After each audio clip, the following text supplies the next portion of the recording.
Welcome everyone to class. The class is called Awaken to Happiness, an application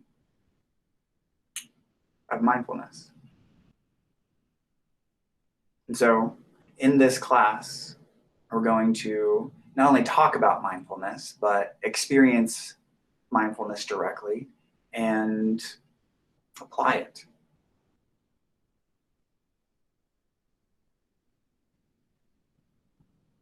This will be an experiential journey. The point is we can kind of kick back and in a slower, rhythmic cadence, talk about these things as we move into it in the moment while we're talking about it. This is why I consider this an experiential class. You experience it while we're talking about it.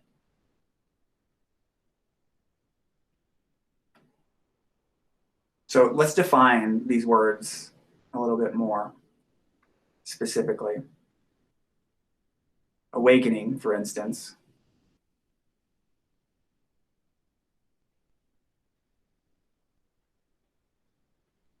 Awakening we'll define as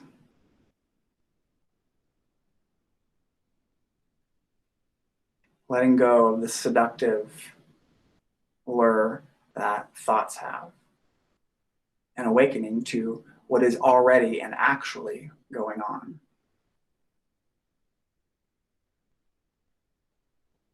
And happiness, we're going to expand the definition of happiness. Happiness can mean whatever happiness might mean to anyone. Contentment, fulfillment, peace, security, love.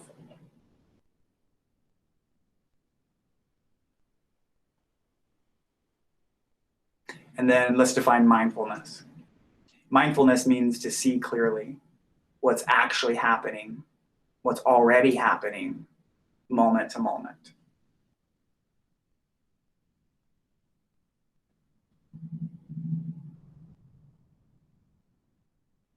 So that's why the class is called Awaken to Happiness, an application of mindfulness.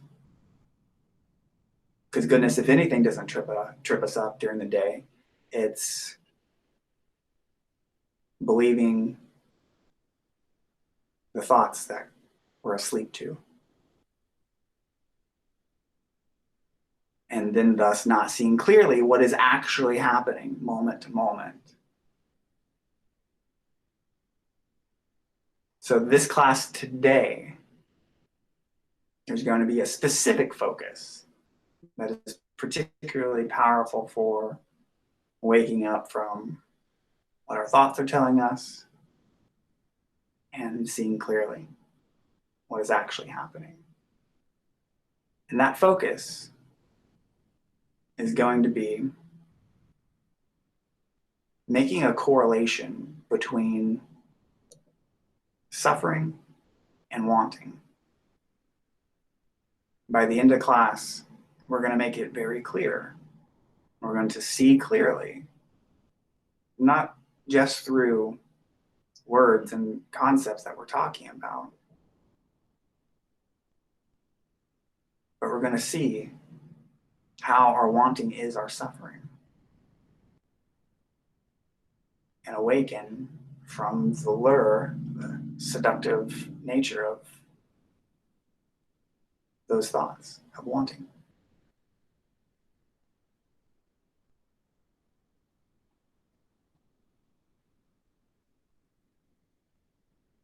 It's so funny how we even got here in the first place in society.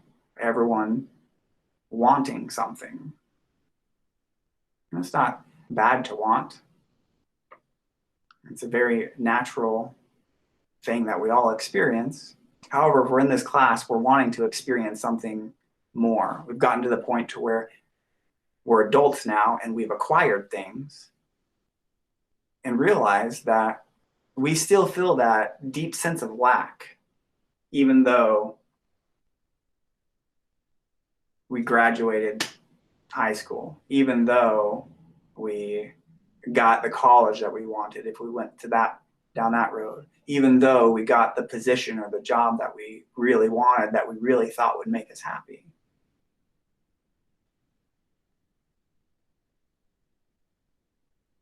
That's why we're in this class now. We've had life experiences that say, oh, again and again, it's falling short. There's something missing. There's something that I don't understand. And it's because we truly believe that we truly do, everyone does, that if we get something or get our way, then we'll be happy. If we get that thing, if we get that goodie.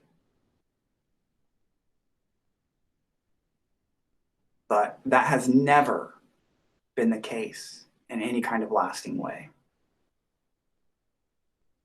So,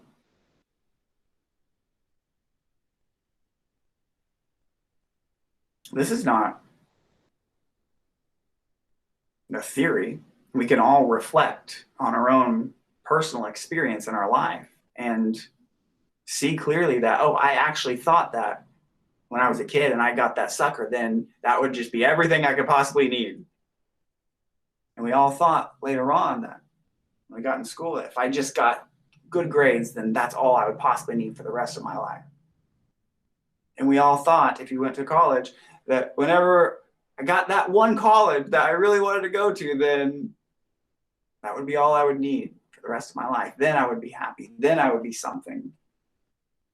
I just got that position. That just got that life fulfilling job. Then I'll be something. Then I'll be happy. That person. Just get that one person I really want. Then I'd be set for the rest of my life. But we all know that's not true. Otherwise, we wouldn't be here in this class.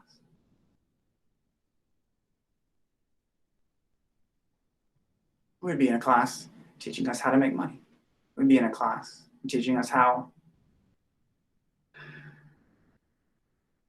to be successful in life. Not that these are not important things to learn. It's all part of life. And then at a certain point, after you come to some understanding of that part of life, then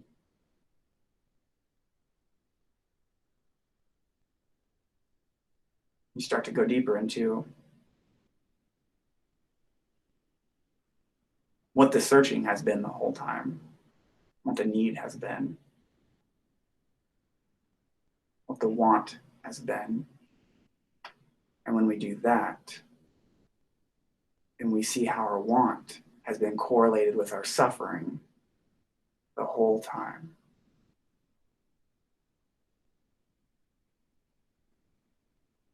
Okay, so let's make sense of this. How is our wants correlated with our suffering?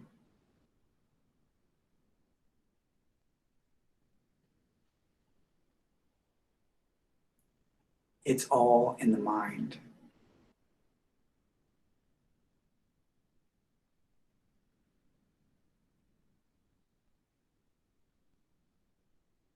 The point of correlation is thought. The mind only moves binarily. Like, dislike. Want, don't want. It's constantly moving. Desire, aversion. It only moves like that. And so when you finally gotten to the point in your life where you're realizing you kept moving in these directions, and it never satisfied you.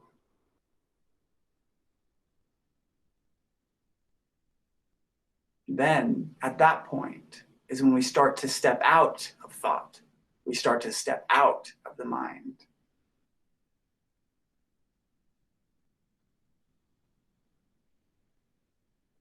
and we start to step into what is already going on, what is already happening, what is here now, and working from that point. What is actually going on? And that's mindfulness. Seeing clearly.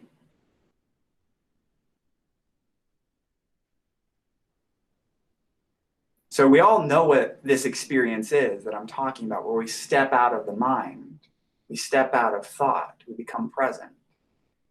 Because it happens when we are successful at something. It happens when we've attained something. It happens when we got that job that we really wanted. Or it happens when we get that relationship that we really wanted. Or it happens when we've completed something that we've been focused on for a long time. In that moment of success, attainment, or completion, that is the space of no mind. That is the space of the awakened mind. And that's the space we're going for in mindfulness all the time.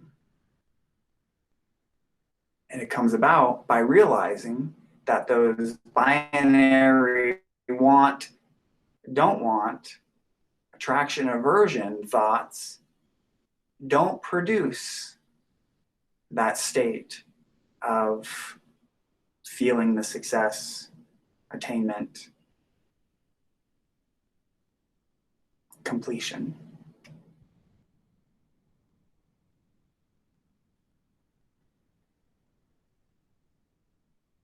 But what does is stepping outside of the desire for those things. So that's the state that we're going for. Everyone has had this experience of completing something. That's the state we're going for. The trick is, though, when you complete something, you may have a few moments, a few hours, heck, even a day or a little bit more when you attain something or complete something of this state that I'm talking about. And it's so fulfilling. And we want it more. There's the binary thing kicking in again. And so because we want it more, then we only have a few hours or days or moments of that state. And so because we want it more, the binary like want mechanism kicks in. And then we go a whole route again of the suffering that goes with the wanting until the thing is attained. So we live for these brief moments of completion or attainment.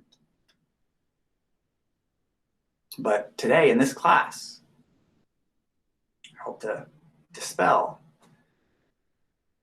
that inclination that the mind has.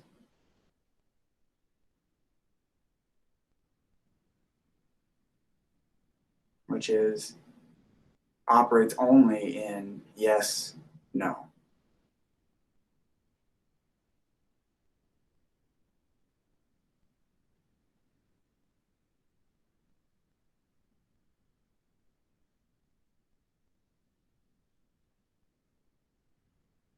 So what I want you guys to do to help us live in this sacred state I'm describing of that sense of attainment or completion that we get after we finish something or attain something. This sacred space of mindfulness, of seeing clearly. To help us get there, I want us on our piece of paper that we have, I want you guys to write down, I want you to make a list of when I have suffered the most in my life.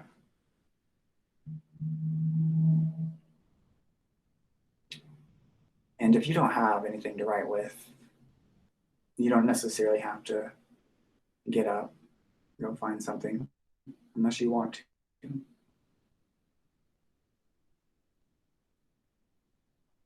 Make a list of when I have suffered the most in my life.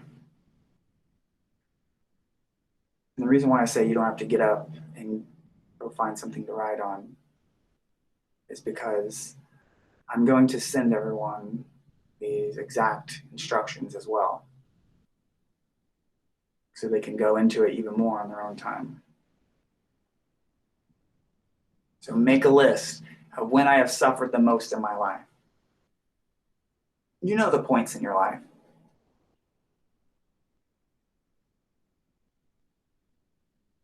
when you have suffered the most. Write those down. Get a few of them on there.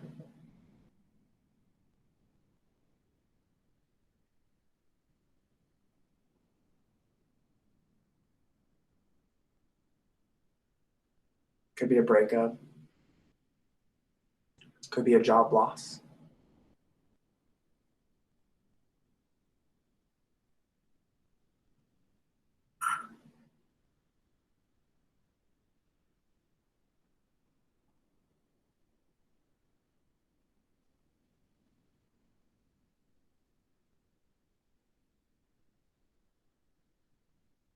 Write it down, whatever's made you the points in your life where you have suffered the most.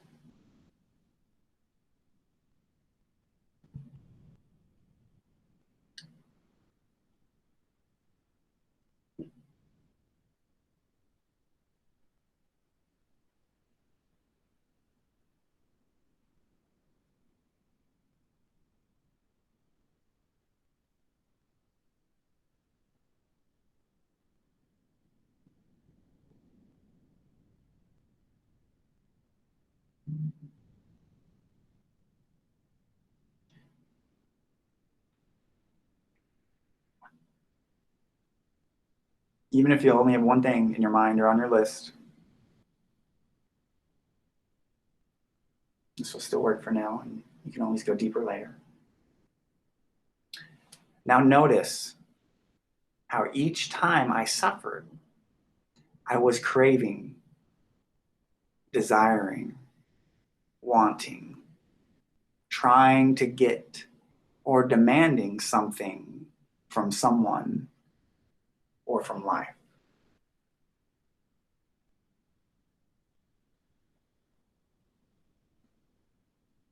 And you can even write that sentence down that goes with the list sentence.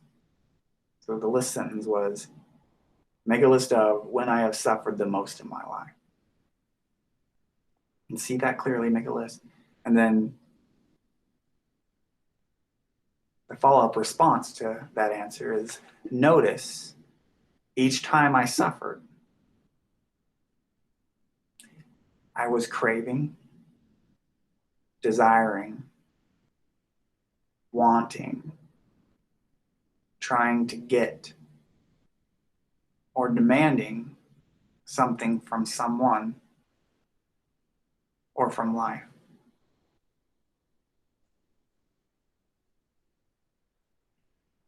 I'm going to read it again. Notice each time I suffered, I was craving something that you were craving, something you were desiring. It's the next one, desiring. Wanting, when you were wanting to happen, an object, a person, trying to get. You see, all these things are the same mental movement. They're all the yes one. I want that. Or demanding.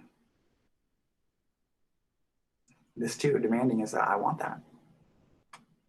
Something from someone or just life. One more time. Notice each time I suffered, I was craving, desiring, wanting, trying to get, or demanding something from someone or life.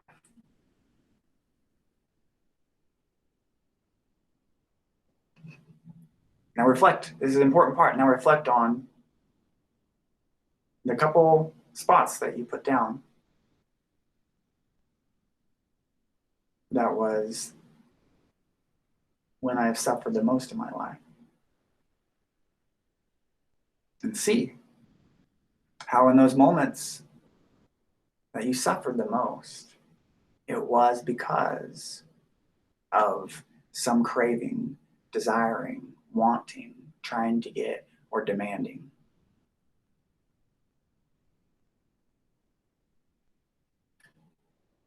There is no suffering without want.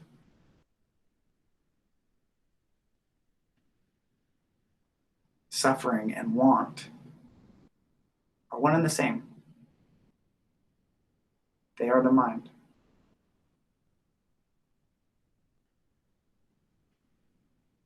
Attraction, aversion. They're the same thing. They come from the mind. So when you want, then you automatically don't want. It's opposite. So you suffer. Wanting and suffering are synonymous. So we're driving this point home. So when we catch ourselves wanting in our life, we know it leads to suffering. And we've seen that with our own eyes. We wrote a list of things that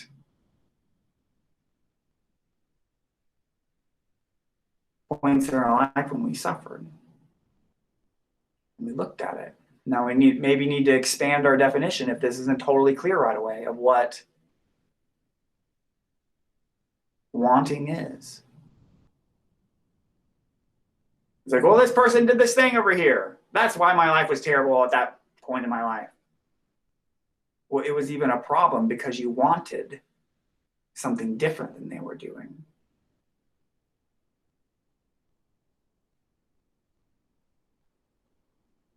You wanted something different than what was already going on, what the present moment was presenting.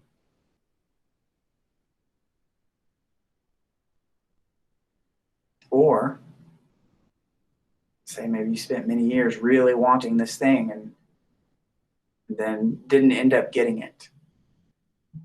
And so you're extremely let down. You maybe even depression.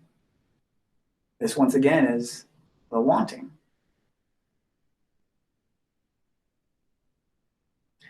Now this wanting thing can even be applied to enlightenment, awakening, and mindfulness itself. To want to awaken too much is only going to keep you entrapped in those wanting thoughts.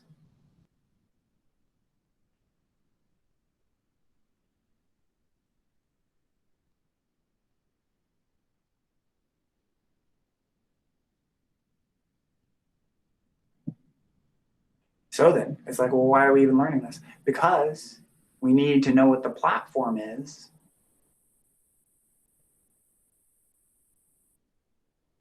We need to know a direction. But then after we get the platform or direction, we have to let go of that. We have to let go of the tool. Because right now I'm only offering tools. The application of it is the letting go of the tool. So when you find yourself trying to be mindful or trying to awaken, or know that whatever tool you're using in the moment for that also has to be let go of. It's easy to get caught up in trying to get better. But in the wanting to get better only makes things worse. So once again, we're correlating wanting with suffering. We're stepping outside of thought because there is another option. And that's what we're learning here today.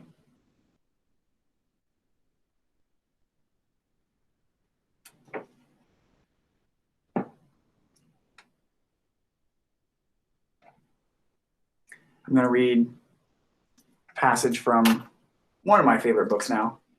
It's a book by Joseph Goldstein called Mindfulness, and the subtitle is A Practical Guide to Awakening.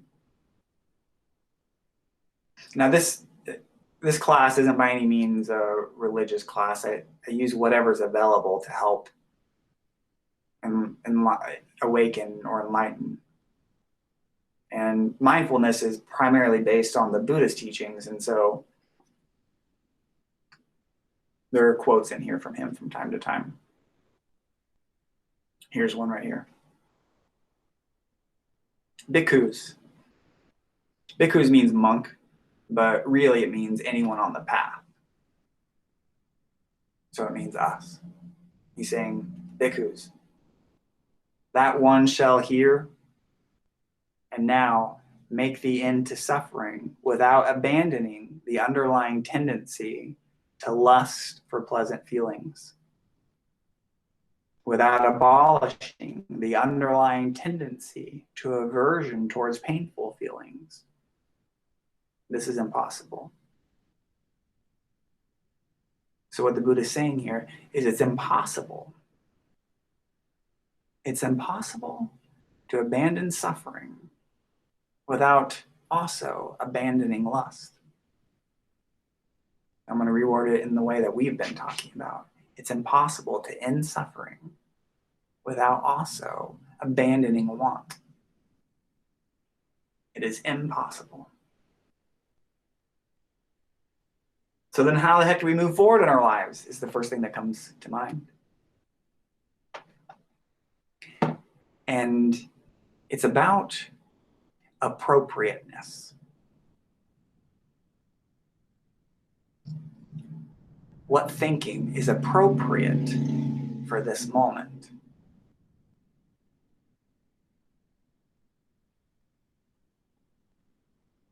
The kind of want that I'm talking about that causes suffering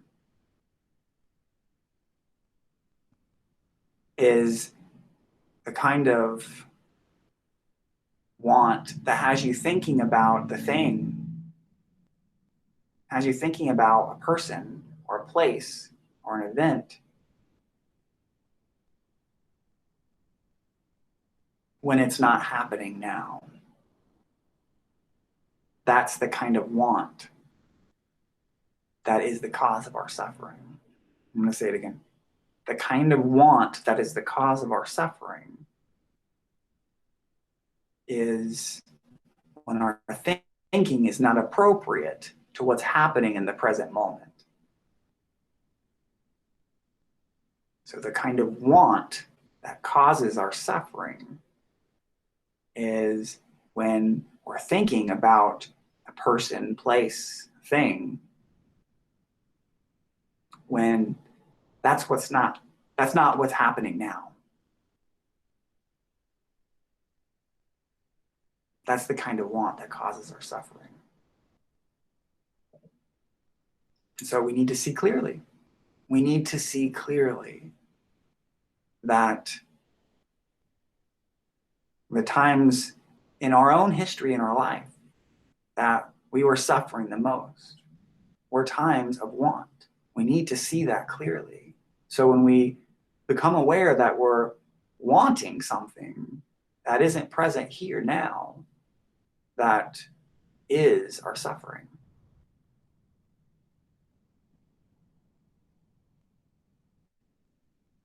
Unless we see this in our own experience, then just as the Buddha says, it's impossible to end suffering.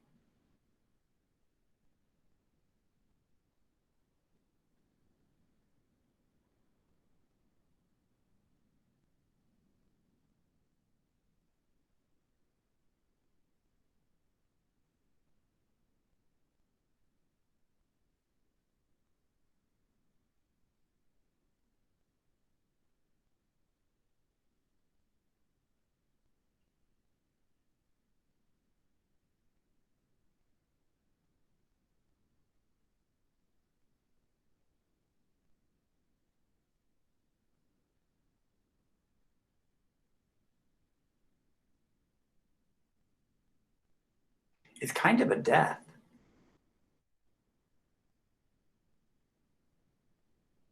And it can be difficult to give up on something that you've nourished your whole life, which is this wanting. And so sometimes we're reluctant to even really see clearly that the want has caused our suffering in the past. And so therefore, the want is and will cause our suffering now. Sometimes we don't even want to see clearly, because it would be a kind of death. Giving up something that we've nurtured our whole life, something that we really believe is us, which is our preferences.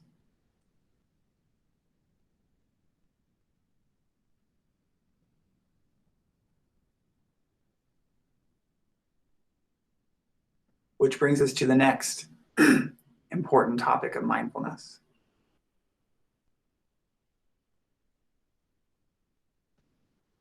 which is impermanence.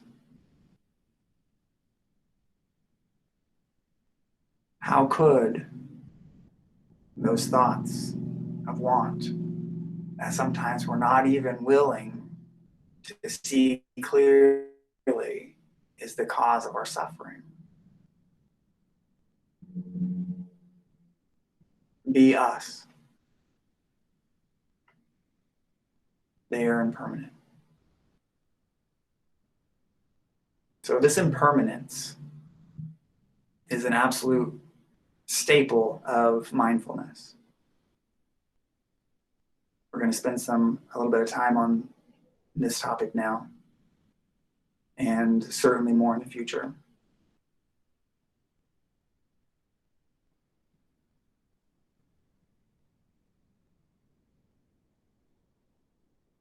And the root of the understanding of impermanence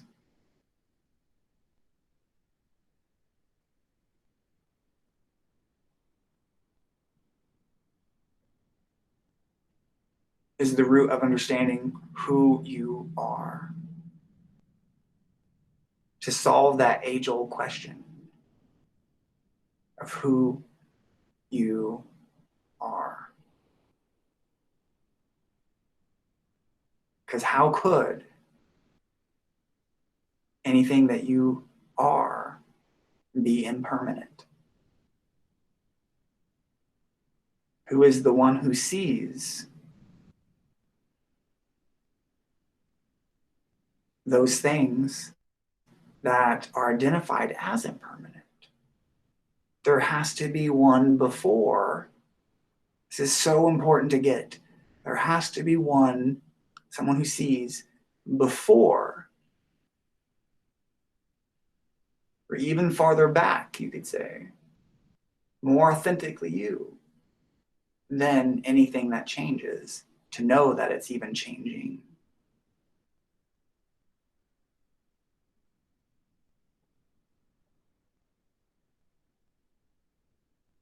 So where I'm sitting right now, in my periphery, I can see the road. There's cars going by. The scene is constantly changing, constantly different cars.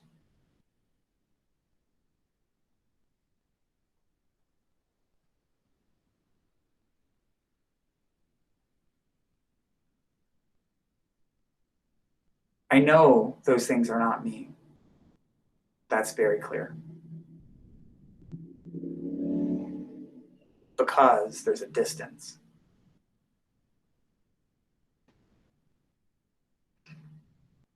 There's a perceivable, recognizable distance between me and the car.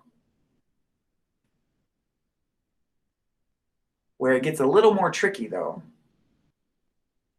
is when it involves your sense of self. Sense of self is your thoughts, your emotions, and your body. But all those things, too, are changing. They are not permanent. They're always changing. How could they be you? And after we practice this, there literally starts to become a distance between who you really are and what you've mistaken yourself for. Thoughts, emotions, and body. There's literally a perceivable distance.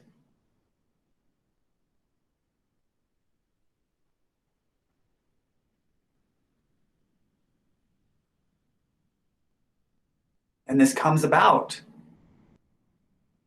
from these mindfulness practices, from seeing clearly that want and suffering are one and the same.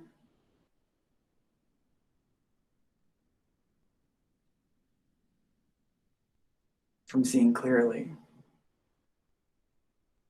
that everything changes, so it can't be you. Who's the one who knows everything is changing?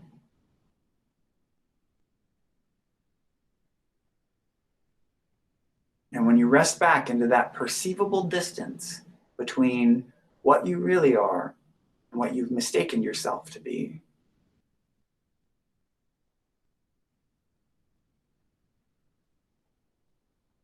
then that's the clarity of awakening.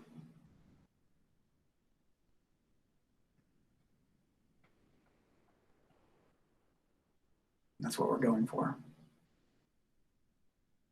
That's the observer experience.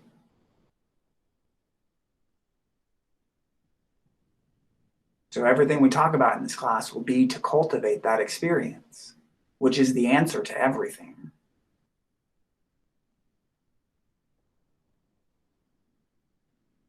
When we truly go after that experience and honestly become willing to see that want and suffering are synonymous, then our experience as a human being clarifies. And it's the answer to everything because there aren't problems anymore.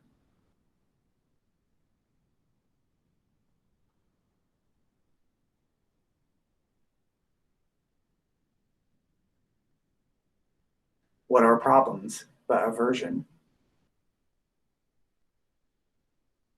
And what solves aversion but recognizing how desire causes our suffering?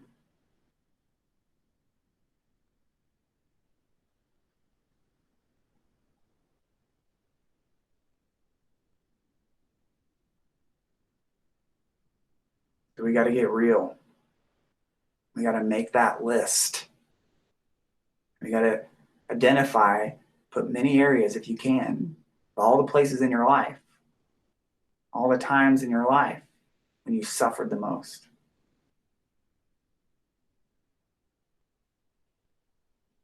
And then see how in each one of those, there was that wanting, that craving, that desire. And when we do this, we begin to see that nothing in this world can satisfy.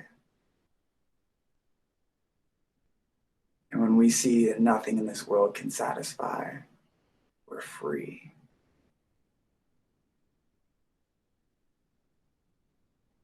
It's such an important part. And people mess up those words that I just said all the time.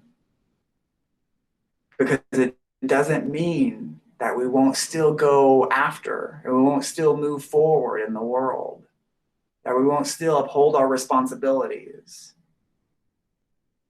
that we won't still be in relationships.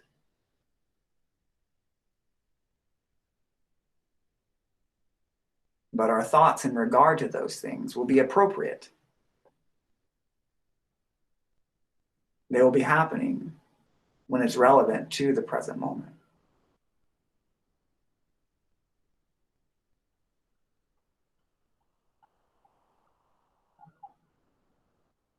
So when we're giving up want, we're giving up that compulsive tendency to think about things, to want things when they're not even here.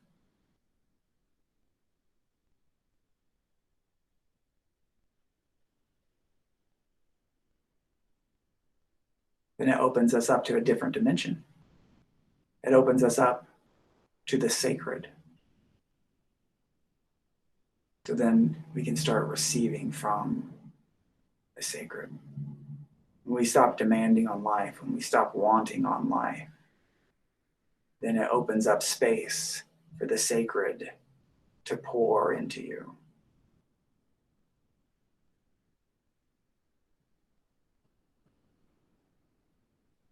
And this is awakening. It sounds like a terrible thing to realize that all your wants are empty and everything in the world is empty, but actually it's the most beautiful experience, because only then are you actually even seeing the world.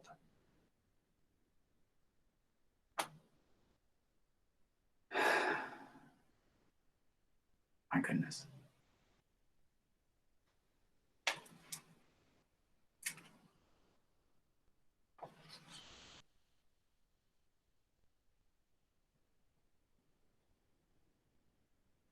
There's going to be kind of an assignment that I'm going to give to you guys.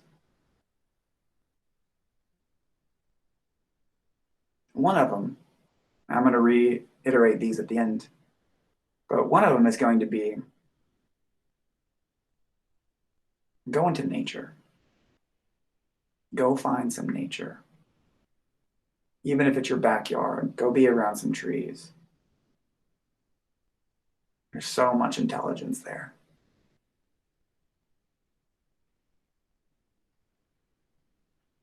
So this is a huge helper in that the environment of nature is very conducive to these realizations I'm talking about. The environment of nature is very conducive to these realizations I'm talking about. And secondly, I encourage everyone to get this app. It's a bell app. Not just any bell. It's a very peaceful gong bell thing. And the purpose is it will ring every however long you set it to ring, within what time frame you set it to ring for. Say 15 minutes. Every 15 minutes it reminds you, it rings the bell, and it lasts for 5-8 seconds tops. So every 15 minutes, for instance, there would be an 8-second little bell thing that goes off. A lovely sound. And it reminds you that everything is impermanent. Even the sound of that bell.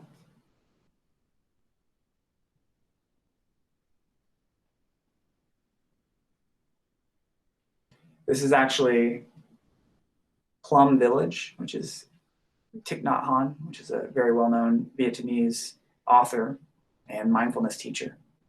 He has an app called Plum Village. You can look it up on your phones. Plum Village, that's the name of his community, of his village. And he has an app, and that's one of the features of the app, is an impermanence bell. So it reminds you again what we're all here to learn. What we're really wanting to learn is the recognition in each moment of who you really are. And that's the purpose of the impermanence bell.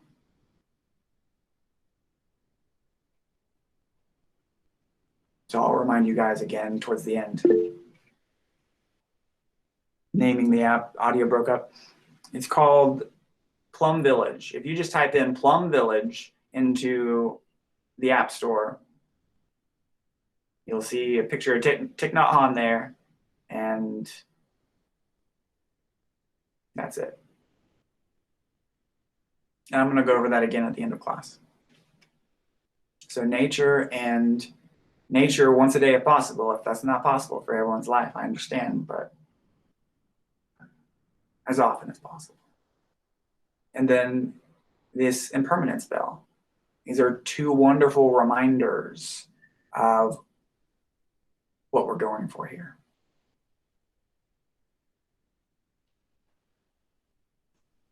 Okay. So the next part I'm going to share with you guys.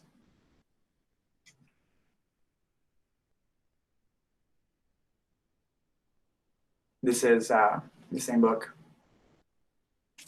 And he writes, although this is very easy to understand, what we've been going over, that all feelings, I mean, conceptually we get this, that all feelings, pleasant, unpleasant, and neutral, are impermanent, it is not always easy to sustain this awareness, right? That's what we're talking about. That's why things like nature and this bell begins to help the sustaining. We find our minds reactive to these feelings, caught up in some attachment or aversion. Goodness, isn't that the truth? We might be going on a walk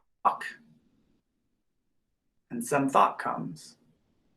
Let's have a cup of tea. If we're mindful of the pleasant feeling associated with that thought, then we go on walking. If we miss noticing this feeling shift of pleasant, then we may be seduced by the idea that a cup of tea will make us happy and not see that it's just another quickly passing feeling object or thought object. So this is a huge pointer to staying aware, to staying awake in our mindfulness practices.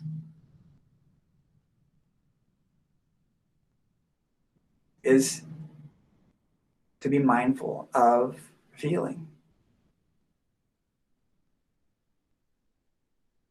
So when we get into a space like nature and we're really connected with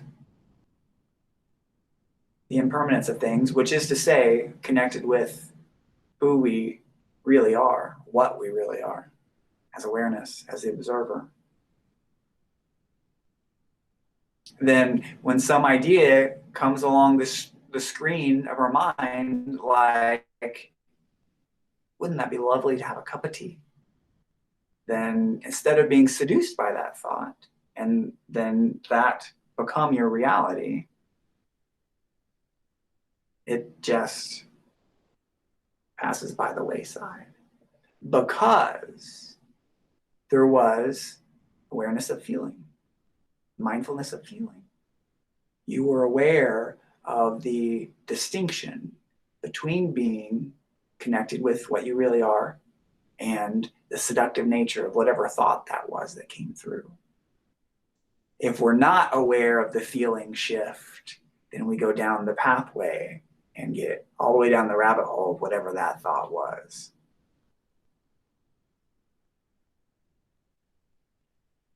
So being aware of that feeling shift, being aware of our feelings in each moment is how we remained awakened.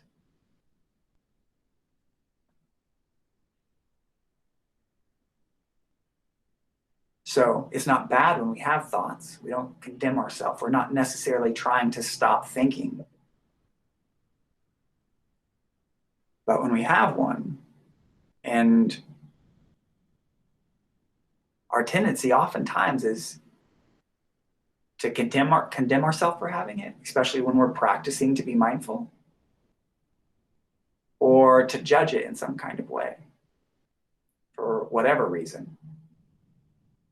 But instead of going down either one of those pathways, if we immediately, as soon as we have a thought, if we immediately put our attention on feeling,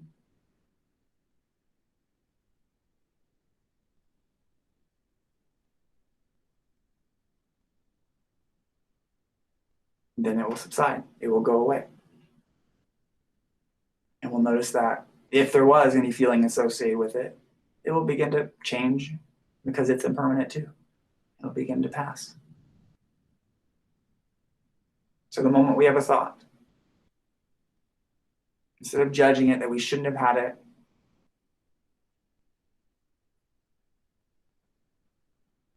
instead of getting lost in the seductive rabbit hole of whatever that particular thought might have been.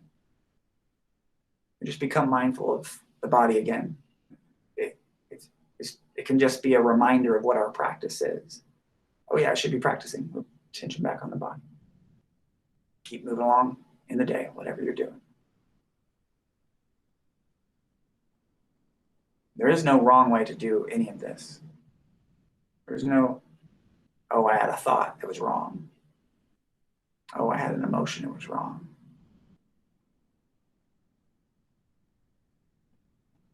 We're just resting back into what our practice is. That's why we're in this class, to discover the practice that has been mapped out very clearly.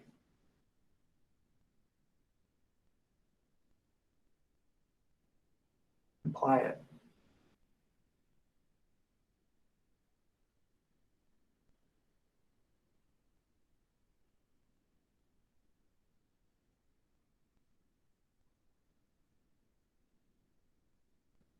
The next part.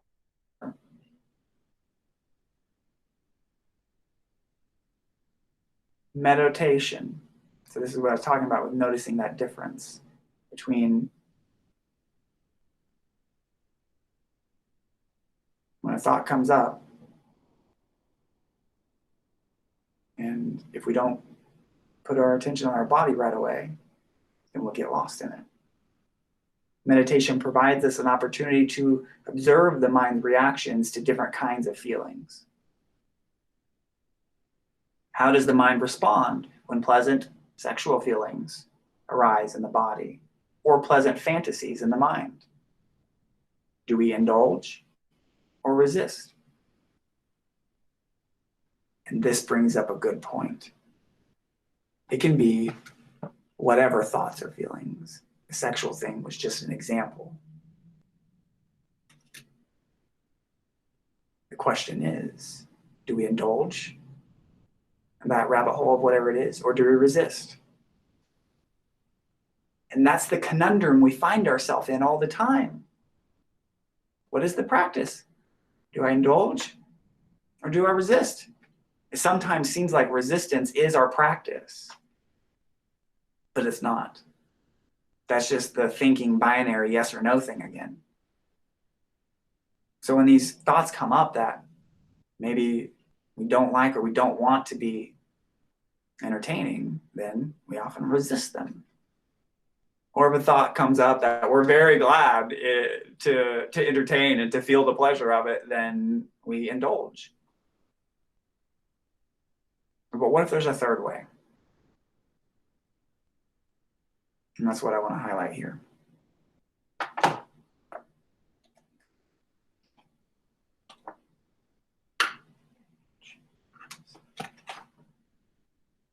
The third way.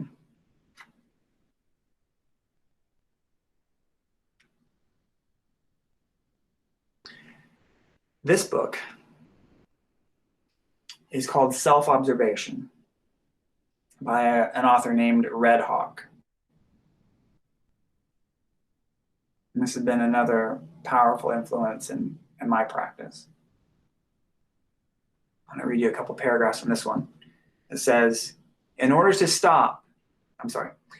develop and advance in our lives, one must find between the two forces of want and avoidance, like we were talking about earlier, what is known as reconciling force. In other words, I cannot simply meet resistance head on with an opposing force. The result is a standoff, as when we find ourselves in conflict with ourselves. No movement is possible. Between two opposing forces, I must find a way to reconcile them. A third force must arise within me. Self-observation provides such a reconciling force within me. They allow me to stand between two opposing forces, between yes and the no, without identifying with either one. That's the practice right there. I am able to move neither toward one nor away from the other. This is known in the Buddhist tradition as equanimity. That is the ability to hold two opposing forces inside equally without distress or yielding in either direction. This is the third way. So what would this require?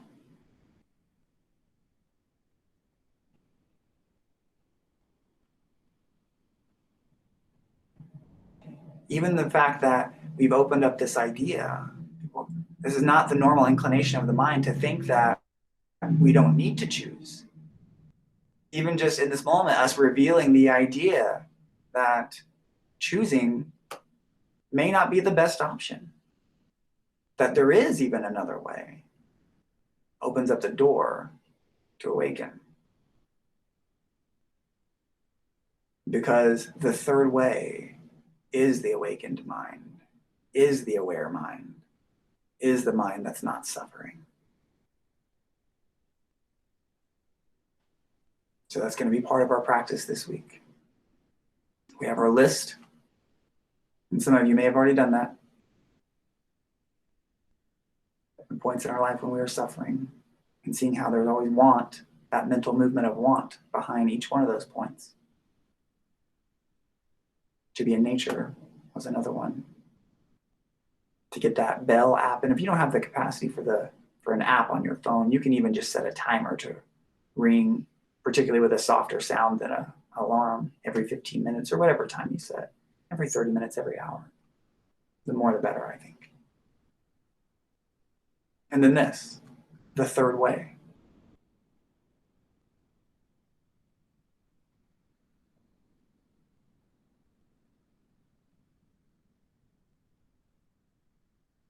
And part of what I'm going to do for this class,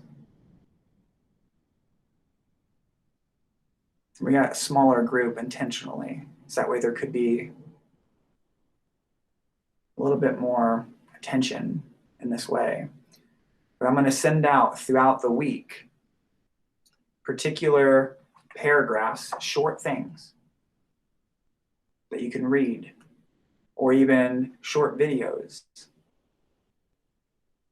like one a week at the most, that you can listen to, that will lead you into this space, into the awakened third way.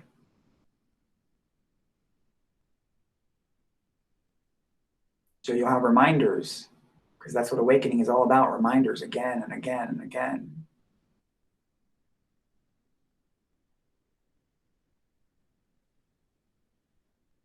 You'll be going to nature,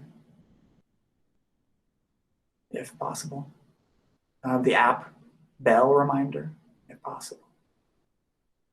And you'll have the messages for me, a time or two each week, some short little quote or helpful guidance that leads us into this observer experience, this third way. So we can have more and more direct experiences of this, so we can see for ourselves the value in it. Not because anyone's telling it to you, but from our own direct experience, we see, oh, this works better.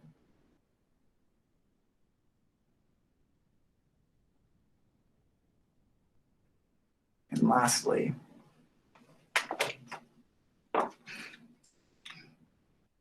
it's so interesting, the correlation between the want and the suffering that we're trying to make.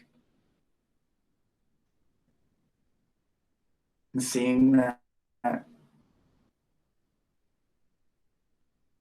wanting what isn't here now is our suffering.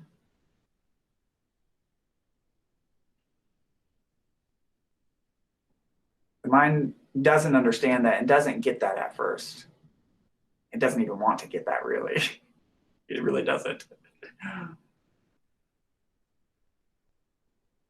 But at a certain point, it evolves, usually through suffering, usually through introspection and self-reflection of what my life has been like before. I thought that when I got that relationship, I'd finally be happy. I thought that when I got that position, I'd finally be happy. And so the mind will do this again and again throughout our whole lives, unless we become aware of this process we're describing. But old habits die hard. I have an experience that came to my mind when I was preparing for class today. When I was a kid, I had a compulsive tendency, just like this compulsive want thing that we all have. It's like, this is what I want. I want it. I had a compulsive tendency when I was a kid to go like this to the stove to see if it was hot. Oh, goodness. You can imagine where eventually that landed me. And even after I got burnt, even after I suffered from my own tendency, there still was the tendency to do that. Something about it. Every time I saw it, I wanted to do that. I wanted to touch it just to see if it was hot. And at a certain point, though, we evolve from this. We evolve from the tendency.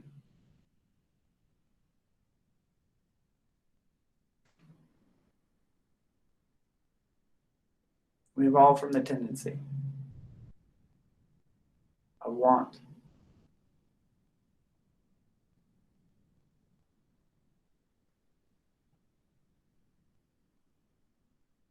And it usually happens through our own direct experience of what suffering really is. I had to touch that stove for myself and get burnt to really learn it. No matter how many times my parents, and they did, said that was stupid.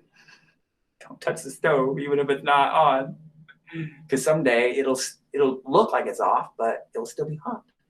Even though they told me that, I had to learn from my own direct experience.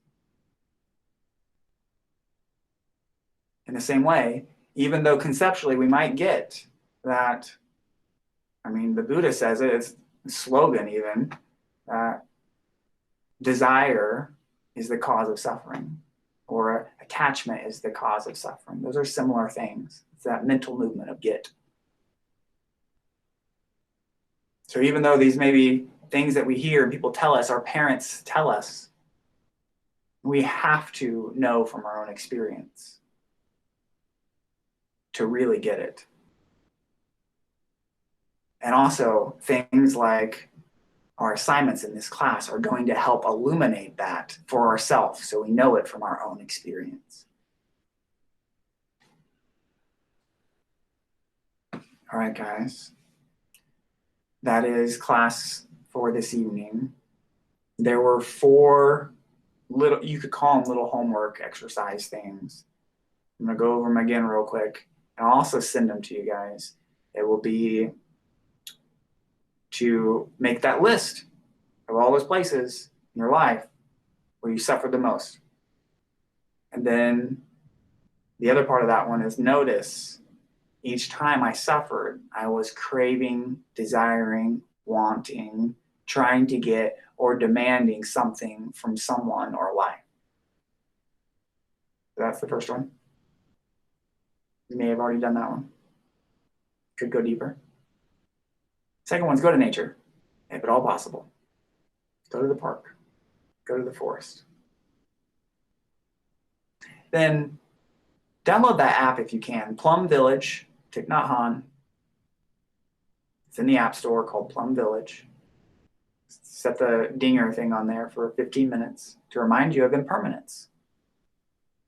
To remind you of what you really are as the one who sees. Or if you don't have access to that, you can just set a timer on your phone. Maybe you have a some different sound options to make it a little more pleasant than unpleasant. Or maybe that could be your practice too. And then lastly, experiment with the third way. And I'm going to send that to you guys first.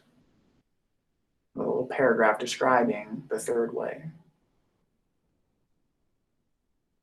And next week, of course, we'll be going deeper into the freedom of awakening that these practices